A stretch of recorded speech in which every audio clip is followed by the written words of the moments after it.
So it's all to play for still. I think so. Do you want to bet against us?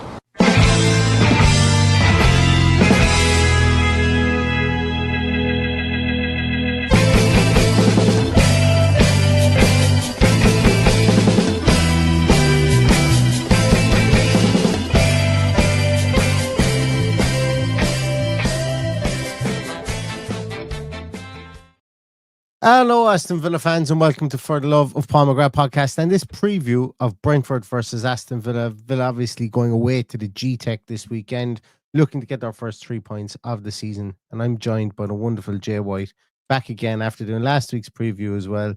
Back again to preview this game today, or tomorrow, should I say, on Saturday. And a completely different kind of outfit, but with a similar situation going on up front. Jay, how are you doing? I'm very well, Neil. Good to be back, mate. Thanks for having me on again. Yeah, obviously I went to the game last Saturday. Look, I think at the end of the day, I think you said it this week. We were lucky to sort of escape with a point in the end. I think once Conser got sent off, that was, just sort of batten down the hatches a little bit and escape. Up until then, we hadn't really been very inspiring. Let's be honest, had we? We hadn't really done much at all. But yeah, all of a sudden now, game number 2, first away game of the season at Brentford. It's going to be interesting, I think, isn't it, to see, first of all, sort of how we line up and how we perform.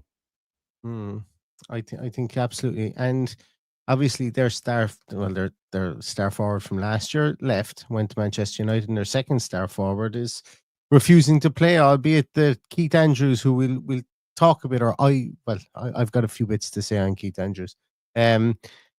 He mentioned that potentially Johan Vissa could actually be playing tomorrow after training or after showing a willingness to get back involved with the squad again today. But so there's an air of mystery around Vissa as to whether he's going to play tomorrow. But obviously they started the season poorly with 3-0 defeat, and yeah, it's like they've never lost a home starting fixture or their first home fixture in the top flight. Now they've only played in the top flight. I think I read Stato said today 9 years in the top flight.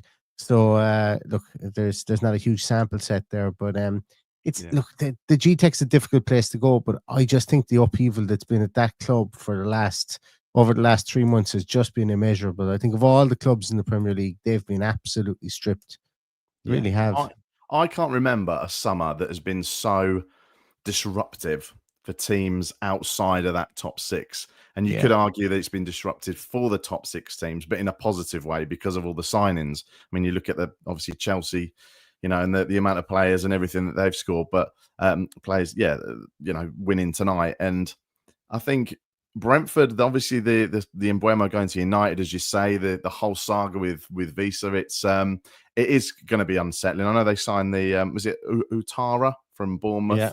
That was their big marquee signing, wasn't it? So I'm presuming, I haven't heard any different, that he'd be in and around it tomorrow. I think it'll be interesting to sort of see the lineup, to see how Keith Andrews, the reception he gets at home, like you say, that first home game, they're going to have that bounce. They're going to have that, the atmosphere. It's a cracking little stadium. I've been there a couple of times, and it's always been a great atmosphere. Certainly in the Villa end, it's been a good atmosphere.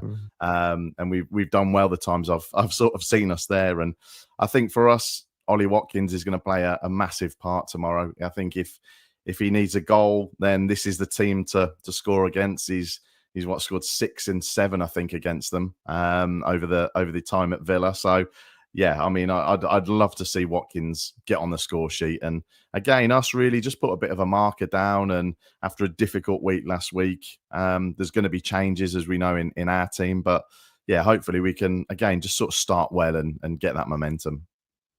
And that's going to be massively key. And I thought it was key for Villa against Newcastle as well at home, and it didn't happen. We didn't start well at home against Newcastle, but we have to start well at home against Brentford tomorrow. Look, they're a very kind of colloquial kind of club. You wouldn't even consider them kind of a regional club based on where they are. They're one of the smaller London borough clubs, or London adjacent clubs. They're a proud club. They've obviously come from meagerness recently and worked their way through with some astute signings and astute managerial appointments, and they've gotten to the Premier League. But the fans there must be wondering what's going on. You know, they've even sold Roerslev to Southampton, that right back that scored. I think he's got 2 or 3 goals against us recently, Roerslev. They sold him to Southampton yesterday. So there is a bit of a fire sale going on at Brentford at the moment.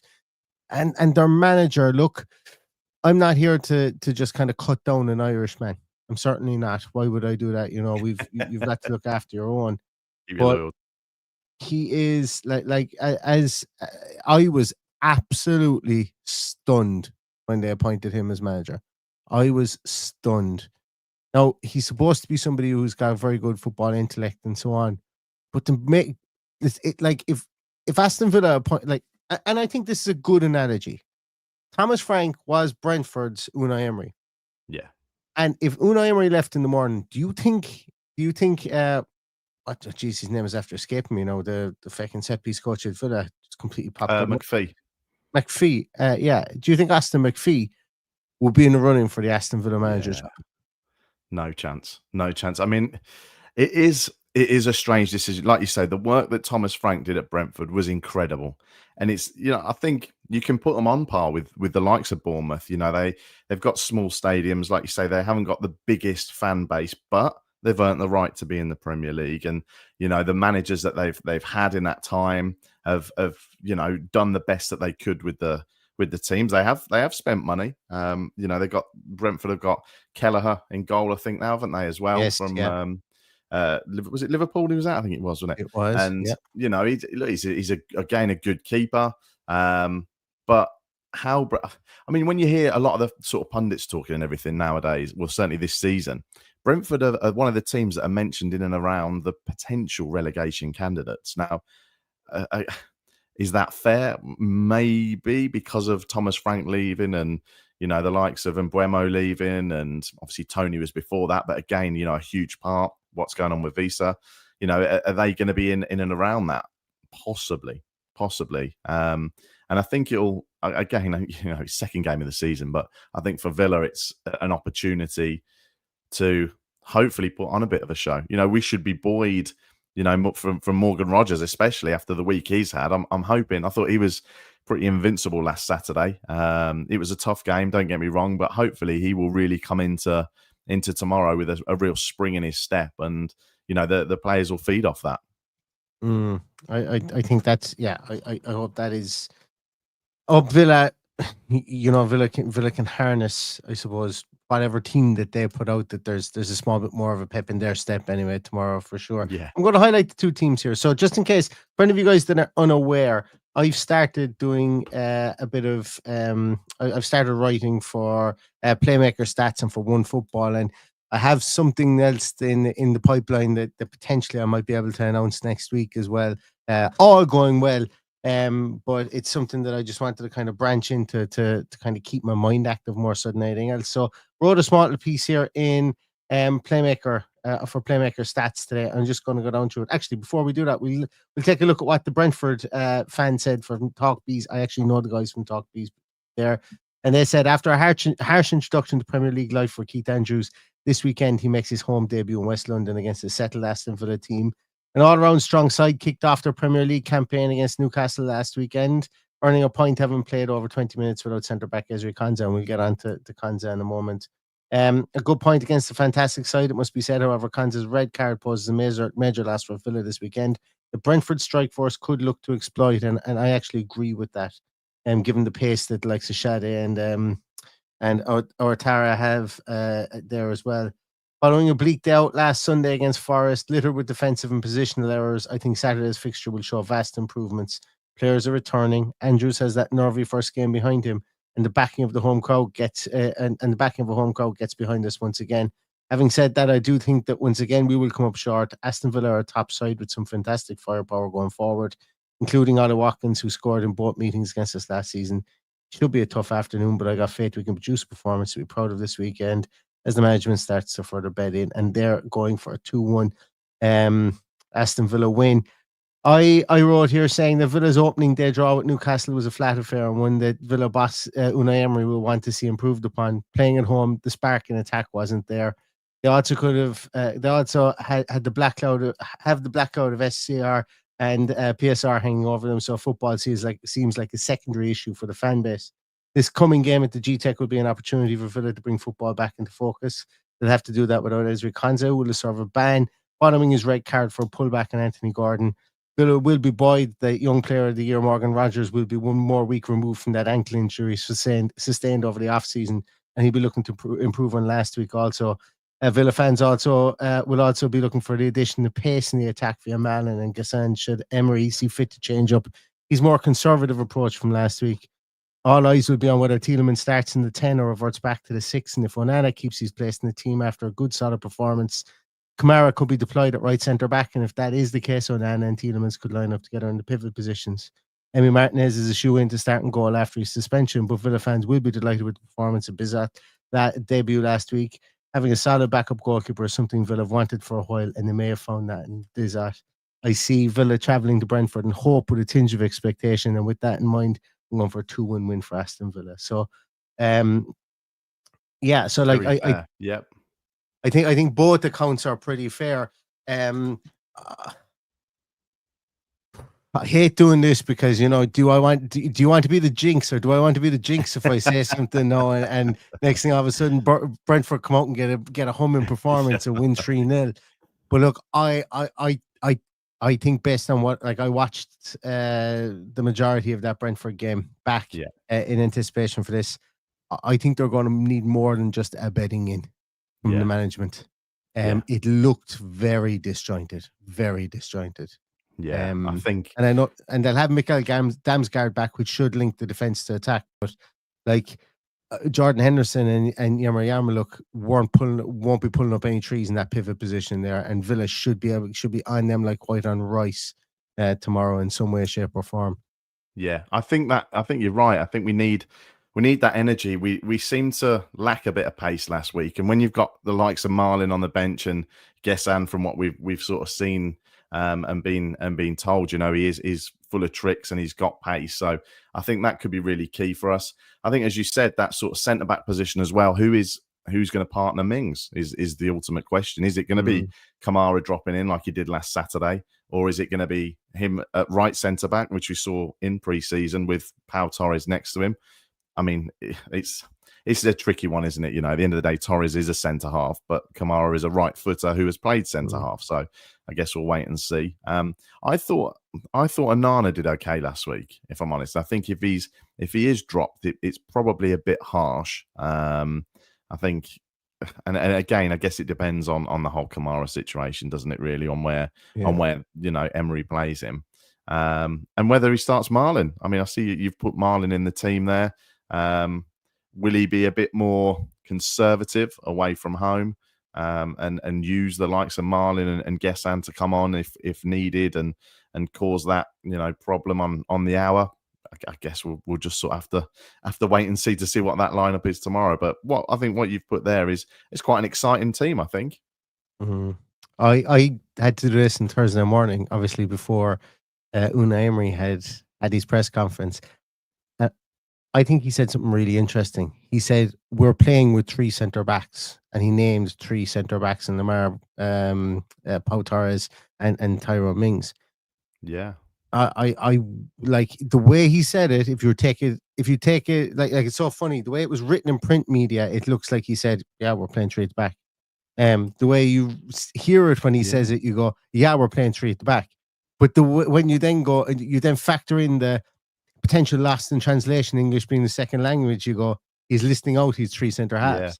That's that's Lamar I Bogart. read it and I went, he just said we're playing 3 at the back. I heard him and I said, he did just say we played 3 at the back. And then when I went, he's not playing, he can't be playing 3 at the back, but you never know. We did a lot in preseason, and does he bring in Bogart in there to create that bit more of a pacey element to that back 3 that we would have? You'd have probably Mings in the center, Torres in the right, and Bogart Torres in the left, Bogart on the right. Gives it a bit more of a pacey element there with Kevin Shade coming off that left hand side. I think it's not out of the possibility. No, do you know what? I forgive me, I sort of ruled Bogart out as a starter really at centre half, but do you know what? the more you sort of think about it, it may make sense. You know, the fact that I think Bogard, as I think we said last week, has really, you know, grown as a player. He's clearly a part of Emery's plans. And, you know, he is a right-footed, essentially centre half. I know we said he can play at fullback and sort of CDM, but yeah, maybe he may slot Bogard in there next to Mings or next to Torres on that. We know he's a massive fan of that left and right-footed centre half, you know, depending on which side they play. So yeah, I mean that could well be an option. Or as you say, would we go 3 away? I mean, I'm so on the fence with a back 3 because I think it's, I don't know, away from home, you're asking a lot from your fullbacks. You know, Matty Cash, we know he's got the energy. You know, he's an athlete. Left, Luca Dean, I think he's probably not a left wing back, but Maatsen probably more is. So, you know, would that be an option maybe? Do you think you'd maybe bring Maatsen into, you know, to sort of balance that out and depending how the game goes, you know, we see it all the time, well, most of the time, don't we, that the, you know, Luca Dean and Maatsen tend to sort of play some of the game each and then mix it up. So there's definitely some considerations there. Yeah, and away from home last week, he started with on that right-hand side with Lewis Potter and the left-hand side with Fabio Carvalho there with Malambo. So there's a massive possibility. Like Mikkel Damsgaard, I think his wife gave birth last week, and that's why he couldn't play. So he's definitely going to be in there. And he does make a massive difference to how the attack ticks over. The pace of Kevin Shade there, and as I said, the new man from Bournemouth will be in there too. But with having the likes of Carvalho and Lewis Potter to come off the bench as well, or does he go with Lewis Potter maybe? Well, he won't go with Lewis Potter right back now that they've got Michael Coyote in there. But yeah, it's an interesting one. Like I think the big thing is, you know, we spoke about Mbuemo, we spoke about Roerslev. Missing Christian Norgard, I think, as well, is a massive miss for them. You know, that's what Jordan Henderson has come in to replace. But I'm not quite sure that Henderson came off the bench last week. Maybe he does that again. They started Jensen. Was it Klaus Jensen? In there, it's or no, not Klaus Jensen is about fucking 55 at this stage, I'd say. But your man Yeltsin Yeltsin is dead. He's a completely different fella. He's a fella who was drunk on the tarmac at Shannon Airport and couldn't come to meet the anyway, that's a completely different person. Jensen is the man I'm trying to think of that's inside. It would be in there playing. I couldn't even help you out then. So yeah, and they're a funny team. I think they're a funny team in their makeup. They have a ton of number 6s. They have a ton. They have about 5 number 6s in there, but they've only got 1 number 10 really. And and if their fullbacks start to get injured, then you're looking at putting Kieran, your man Lewis Potter, back at right back, or you're looking at you know, bringing in a left back in there who like Rico Henry still starting there at left back as well. Yeah, so good I've player. got Aaron Hickey. Yeah. So. And I think, like you said about Henderson, is I don't know. I was expecting him to go back to Sunderland personally. I thought that was the sort of the nailed on obvious transfer almost. You know, Sunderland boy, Sunderland fan, but you know, obviously he's ended up at Brentford. I don't know really. I mean, I don't know. He's a funny one, isn't he? He was in the most recent England squad, I think, from memory, which, you know, baffled pretty much everybody. But you know, at the Premier League, look, let's be honest, he probably hasn't got 90 minutes in him now, but his leadership qualities, what he brings to the dressing room, you know, that's why he's in and around the England squad still. That's why Southgate had him there, and that's why Tuchel had him, I think, in the most recent squad. I know he played a little bit, but you know, he's such a well-respected figure with his professionals, his fellow players. So I think having him at Brentford is going to be, you know, I think it's quite a coup, really. Not necessarily for his footballing ability, but for what he can bring to the club. And I think, like you say, it'll be interesting to see if he does start tomorrow, and sort of who plays around him, because you know he needs runners. You know, when he plays for England now, he's got players around him that essentially do the running. So yeah, it'll be interesting. He's a funny player because, you know, obviously he's 100% effort player, and that one bad move of making a move to Saudi for 6 months, like it soured the public opinion on him so much. If he Ajax directly and not gone to Saudi, there would be not a word said. Yeah. I don't know. Like, he caught so much heat for being one of the first to go to Saudi. That yeah, it was Yeah, interesting. he did. You know what? Yeah, I'd almost forgotten about that, which is mad because, like you say, rescued almost by Ajax, and then ended up where he is now. It was, I think, he had quite a good season or half season, whatever it was at Ajax from sort of the snippets I saw here and there. But yeah, it did leave a bit of sour taste in it with the whole Saudi thing. But then Ivan Toney's gone there. I mean, I wonder if they've spoken. You know what I mean? I wonder if they've had conversations as well. I can't believe that Ivan Toney is not wearing a Newcastle jersey. Yeah, I know. It blows my mind he's not wearing a Newcastle jersey at the moment, given he's done nothing for the last week but give out about how the team he plays for in Saudi are being treated in the Saudi Cup. He basically called them out and said they're trying to set it up for Ronaldo to win. Like what's the bloody point? More or less said that today. I have no idea how he isn't in a Newcastle shirt as we speak. That bubble is going to burst, rule it out. Yeah. Well, look, let them buy all our French players first, and then they can burst all at once afterwards. They only seem to want to do that for Chelsea players and true. But anyway, actually, I saw a table that we've actually got one of the top amount of transfer fees from Saudi with John Duran and Diaby going there as well. So Diaby, we've had quite a lot. Anyway, so look, I think this Brentford game will be. I think they'll want to make it as cagey as they can. Look, I just Keith Andrews is a lot to prove. They're going to give him some runway. They're going to give him a lot of runway to do what he needs to do. But he has to prove things like he was an assistant manager with Ireland. He was a set piece coach here. He was assistant manager, I think, previous to that as well with another team. I know he's got apparently himself and Kenny Cunningham are supposed to be the two biggest. I've said this before, the two most qualified Irish coaches. Cunningham, I don't think has ever has done much coaching anyway in the last 5 to 10 years, I would say. And Keith Andrews has really been a kind of a backroom guy. So maybe it is his chance to step up. But as I said, the pressure is massively on him, massively on him. Because if they have another flat performance like they did in the first half at the weekend, it's difficult. It'll be difficult. But I hope they do. And I can see us going out there and taking an early lead tomorrow. I really, really can. And I think I think us as a team, I think our team needs to do that tomorrow. Yeah, I completely agree. Hopefully, Watkins looks so sharp, as we said in pre-season.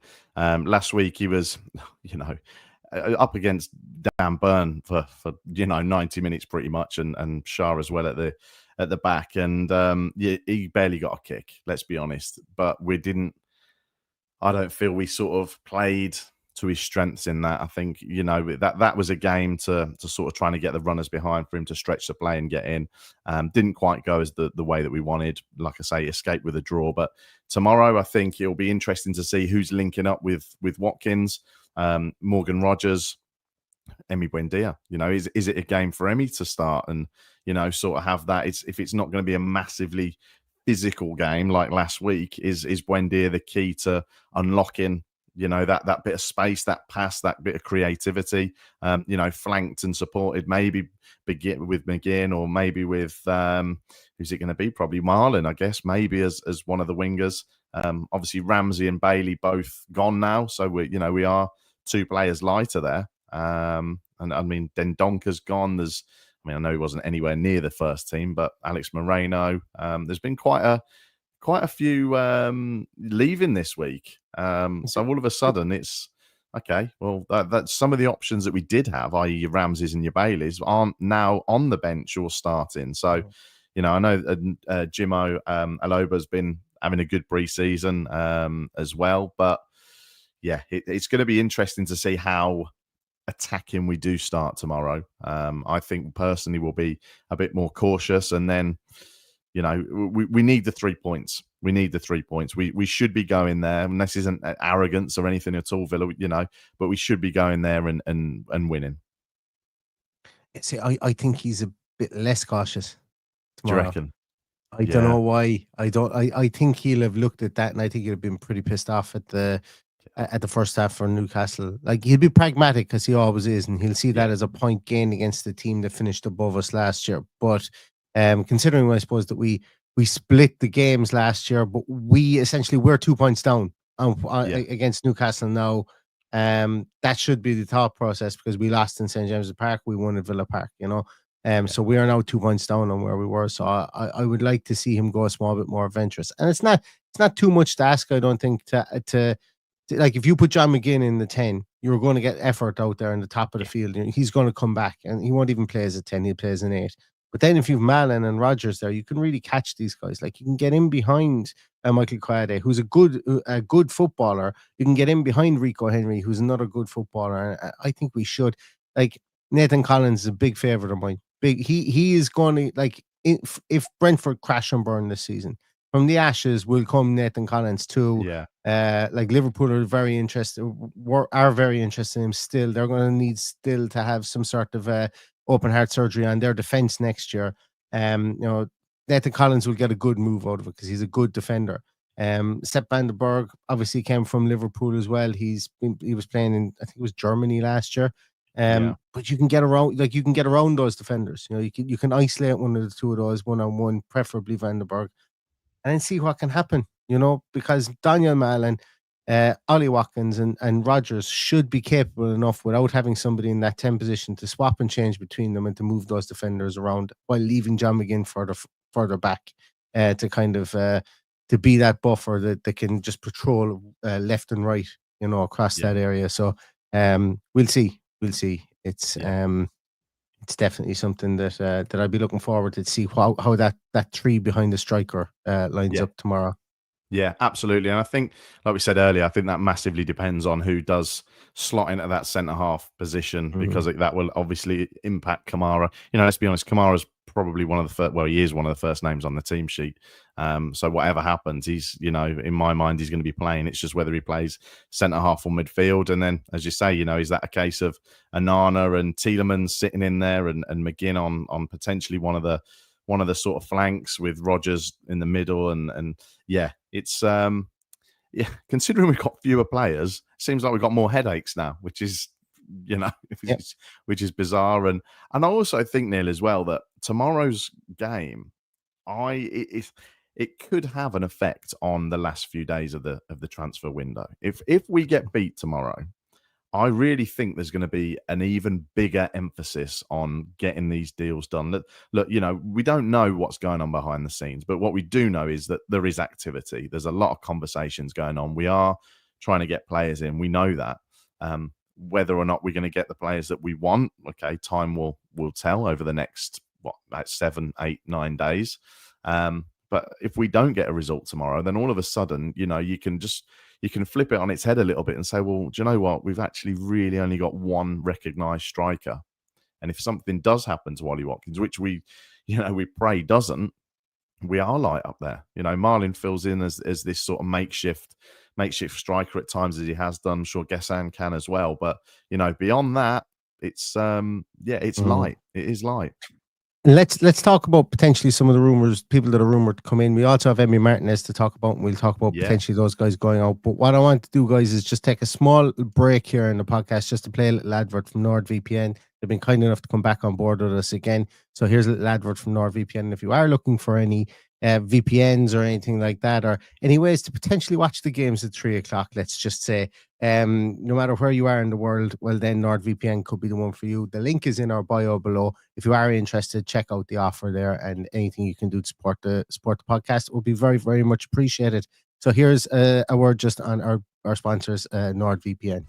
Hey everyone, today's show is sponsored by NordVPN, the VPN service that's got your back online. It's the Boubacar Kamara of VPNs. In this digital world, your privacy is under constant attack. Hackers, trackers, and nosy ISPs trying to intercept your data. But with NordVPN, you can encrypt your connection, hide your IP, and browse securely from anywhere. Whether you're streaming your favorite shows, working on public Wi-Fi, or accessing content from abroad, NordVPN's lightning-fast servers ensure no buffering or slowdowns. Plus, for us football fans, it's perfect for catching those Premier League matches that aren't broadcast in your region. So switch servers and you're in. I've been using NordVPN for months, and it's a game changer for peace of mind. Right now, grab their exclusive deal. head to nordvpn.com/FTLoPM to get a huge discount on their 2-year plans. Over 70% off when you sign up at nordvpn.com/FTLoPM. And with a 30-day money-back guarantee, there's no risk. Villa fans, don't get caught offside online. Secure your win with NordVPN today. So yes, thank you very much to NordVPN for sponsoring us for a limited period of time here at the start of the Premier League season this year. So check out the link in the bio below. So yes, you mentioned ins and outs, Jay, as well. I did a little piece on Nicholas Jackson today, just kind of highlighting why Unai Emery would like him and would want him. Where he could fit in with the team. I know he's going to be a polarizing player. It's and I think it's fair to say, Jay, that like there's quite a lot that goes on in football that opinions are formed very quickly on certain players, and the other players have a longer runway. And that's fine. You know, nobody has to think the same. It'd be a boring life if that was the case. But what's your view, I suppose, on the rumored incomings that we would have in Nicholas Jackson, Asensio, and potentially that young French guy, JD Canvot? Yeah, I think with Nicholas Jackson, I think he'd be a welcome addition. If I'm totally honest, I think he's got a decent pedigree. Look, you know, like you say, opinions are formed, but he did score goals and does score goals for Chelsea. You know, Chelsea, they don't sign.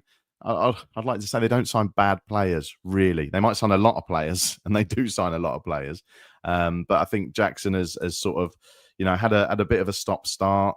Again, there's a bit of disruption there, but I think you just have to look at sort of how we handled Rashford last season. You know, we essentially got Rashford his move to Barcelona, you know, because of him coming in and playing such a big role. And look, he knuckled down and put the effort in and was tremendous really for us.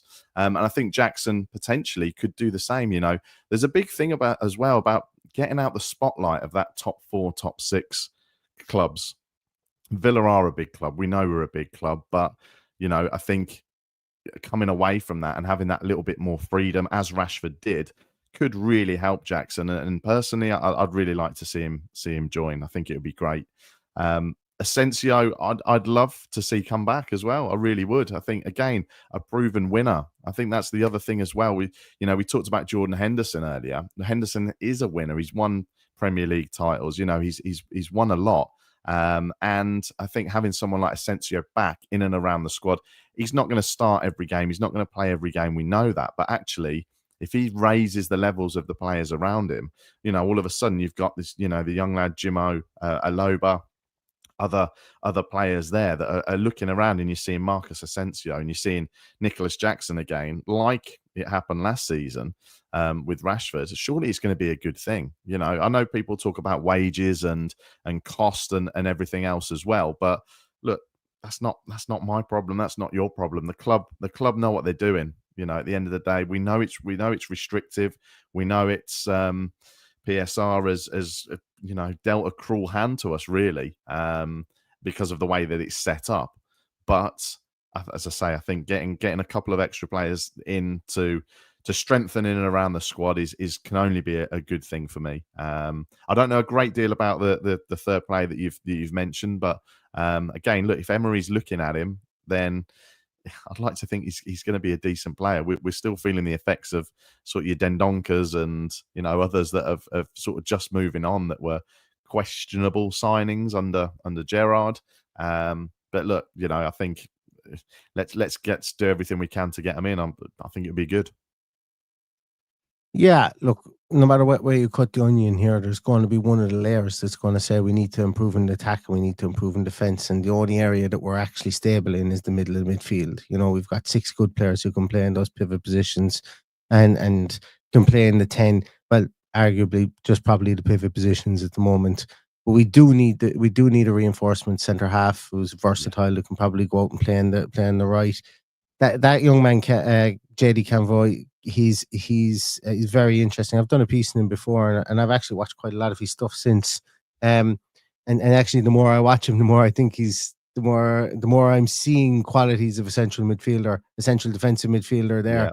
but he is transitioning back into that back three role, or that right back / right centre back role as well. So Ben Matheson, if you guys follow him on Twitter as well, he does some scouting stuff on Twitter. He's brilliant. He was on 1874 recently as well, with Dan Bardell. He's really good. He is super high on JD Cavott as well. Can't understand. He's an Arsenal fan. Can't understand how he isn't in an Arsenal jersey at the moment. Yeah. So look, take that what you will. People will always have their favourites and people won't have their favourites. But you know what I do is I try and keep a sample set when I do any scouting video, even if it's somebody that I'm pretty familiar with, like Nicholas Jackson. You know, you go back and you watch 6 of their games and see what your opinion is of those 6 games and try and talk truthfully to those 6 and not let it, you know, that's, and I did that with Camvo as well. At the time when I watched those 6, I went, yeah, he's going to be a good centre half right back. And now I've watched more. I'm like, this guy's striding into midfield more and more often. You know, he's way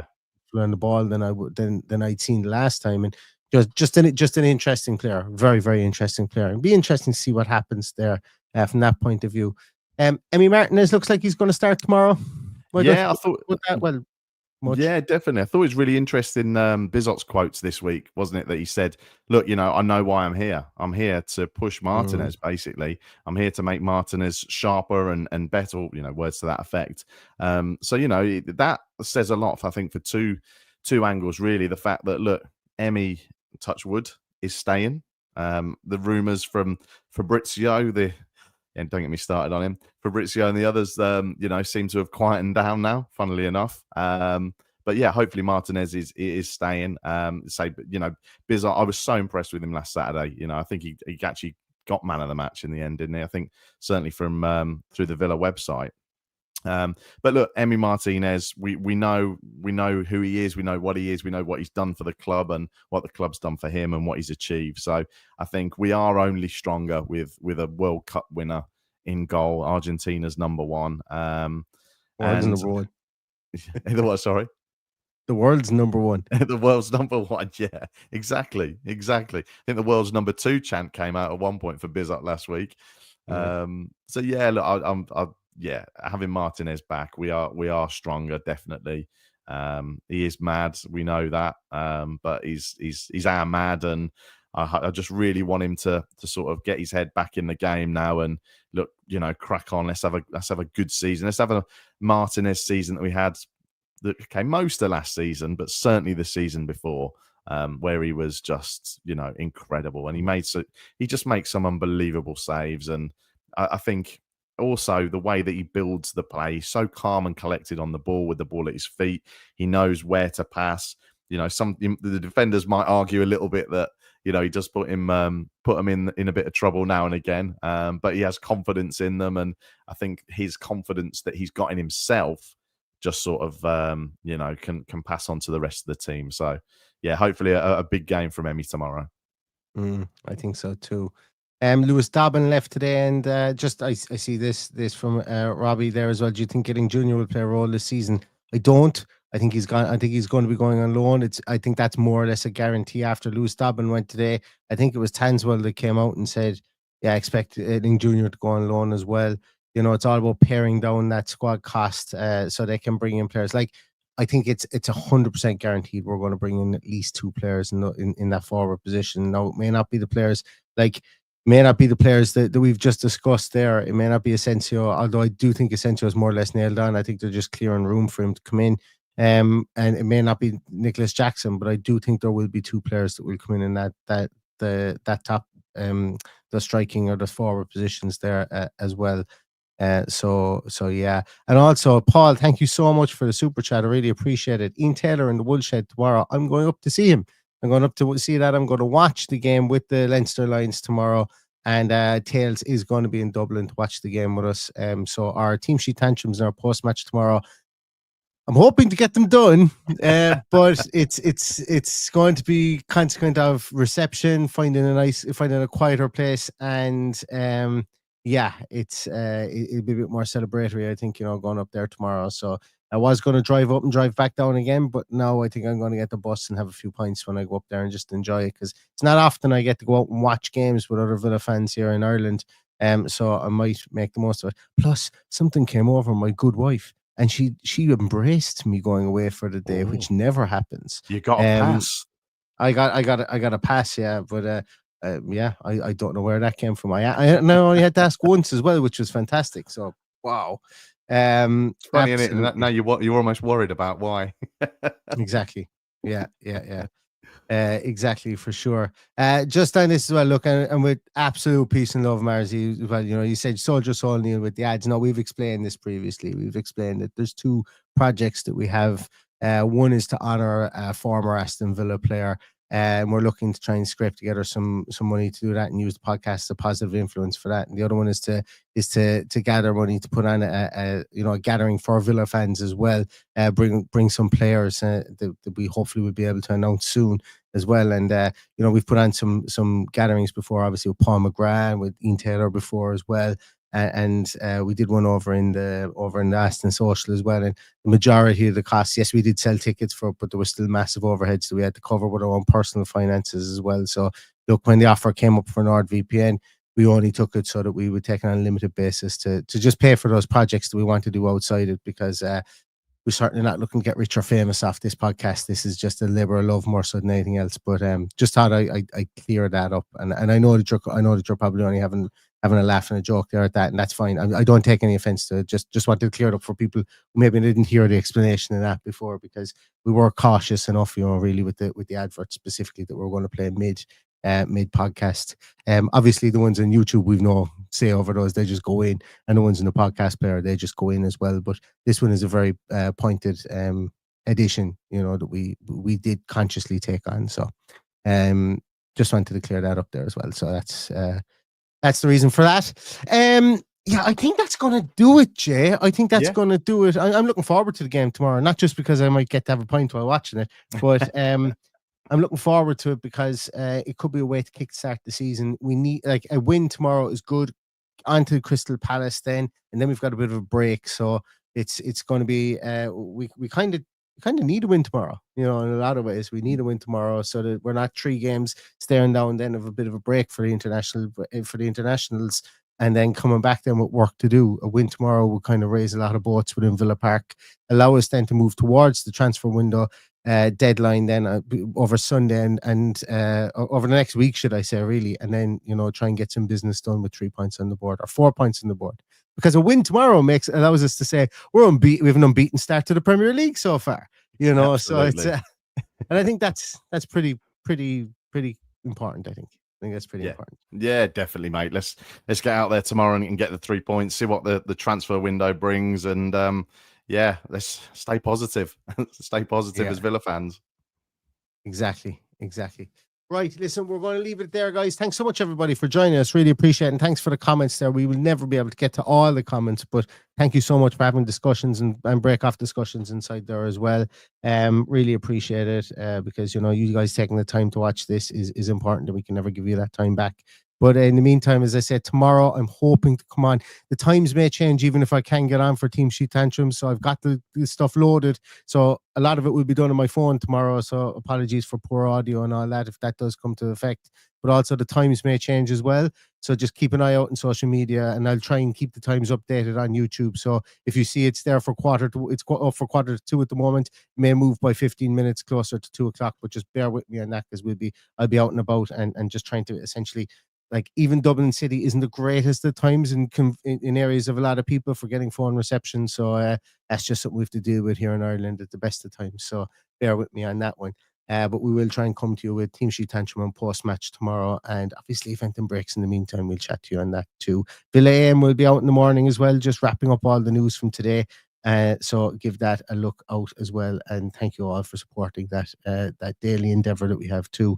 Lastly, thanks a million, Jay, for popping on. Paddy is out in Seville at the moment, sunning himself. He's actually at Real Betis and Alaves today at the moment. So he's living it up out there, and he's more than entitled to have that time after the rough couple of weeks that he's had. Yeah. So he's going to come back refreshed and ready for the rest of the season then. And when he comes back, I tag him in, he tags me out, and I go on holidays for 10 days then after that. So but I'm going to try and keep coming on and do Villa AM anyway, at least from holidays, if I can't make it on. So thanks a million, Jay, for being there and being super sub, and as I say, you'll be as I've said before, you're more than welcome on anytime you want this year. Thank you. We need Thank all the you, help we mate. can get. No, always a pleasure, mate. Always a pleasure. You've got some fantastic watchers there. So yeah, brilliant. Love to be on the show all the time, mate. So thank you. Yeah, thank you. No, and thank you for your time as well, as I say. So brilliant. Right, guys, go and leave it at that. It's been a long day for me. I'm just looking at the clock when it's 10:30.